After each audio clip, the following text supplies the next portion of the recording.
এই শুটকি চূড়াটা যেদিন আমি প্রথম রান্না করি এরকম লাল লাল অনেকগুলা মরিচ দিয়ে, আর ওই দিন আমার হাজব্যান্ড এসে আমাকে অনেক প্রশংসা করলো যে শুটকিটা অনেক মজা হয়েছে, এবং এই শুটকির কথা 3 দিন আমাকে বলেছে।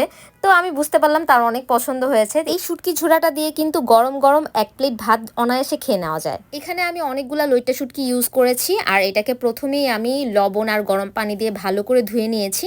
আর হচ্ছে এখানে দেখতেই পাচ্ছেন আমি গরম পানি দিয়ে এটাকে 10 মিনিটের মতো সিদ্ধ করে নিয়েছি। তারপর চুলায় আমি একটা পাতিল বসিয়ে এখানে পরিমাণ মতো আমি তেল দিয়ে দিলাম, আর এখানে দিয়ে দিচ্ছি পেঁয়াজ কুচি। পেঁয়াজ কুচিটা এখানে আমি প্রায় 3টা পেঁয়াজের মতো ইউজ করেছি। এখানে পেঁয়াজটা ব্রাউন হওয়া পর্যন্ত আমি ভেজে নিব। আর এখানে আমি 1 চা চামচ লবণ ইউজ করেছি, আপনারা আপনাদের স্বাদ অনুযায়ী লবণ দিয়ে দিবেন। আর লাস্টে যদি আমার মনে হয় যে লবণ কম হয়েছে আমি আবার অ্যাড করে দিব। আর এখানে যখন পেঁয়াজটা এরকম ব্রাউন হয়ে গিয়েছে আমি এখানে একটু পানি দিয়ে দিচ্ছি যেন নিচে লেগে না যায়।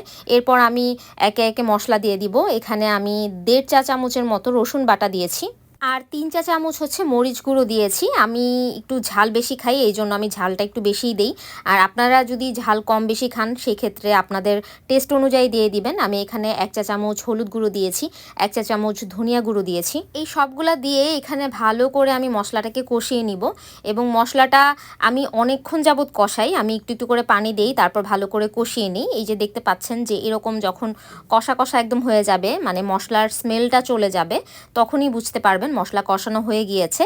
এই পর্যায়ে আমি শুটকিগুলা দিয়ে দিচ্ছি। শুটকিগুলা কিন্তু আমি সিদ্ধ করে নিয়েছি, এটার কারণ হচ্ছে যে এটার কাঁটাগুলা আমি খুলে নিয়েছি। শুটকিটা সিদ্ধ করে নিলে কাঁটাগুলা খুব ইজিলি আপনার হাতে খুলে চলে আসবে। যদি সিদ্ধ না করেন সেই ক্ষেত্রে কিন্তু আপনারা কাঁটাগুলা খুলতে পারবেন না, আর সেই ক্ষেত্রে অনেক ঝামেলা হবে।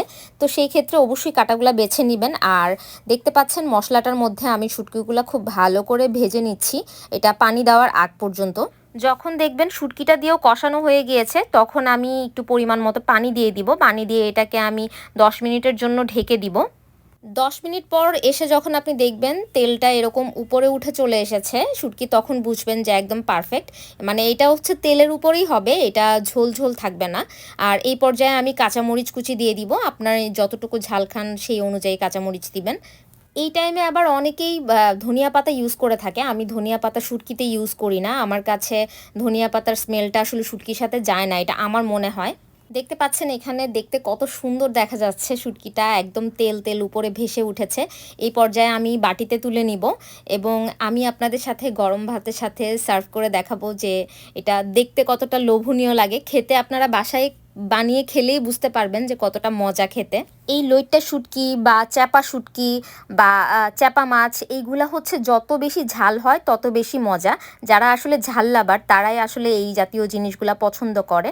দেখতে পাচ্ছেন যে আমি এখানে শুটকিটা ভাতের সাথে মাখিয়ে নিচ্ছি, এবং এটা যে খেতে কি পরিমাণে মজা, যদি এক টুকরো লেবু থাকতো তাহলে এইটার টেস্ট দ্বিগুণ বেড়ে যেত। তো কারা কারা এই টাইপের রান্না পছন্দ করেন কমেন্ট বক্সে কমেন্ট করতে ভুলবেন না। আমার পেজটি ফলো দিয়ে আমার পাশে থাকবেন, আমার ইউটিউব চ্যানেলটি অবশ্যই সাবস্ক্রাইব করতে ভুলবেন না। আজকের মতো এখানেই বিদায় নিচ্ছি, আল্লাহ হাফেজ।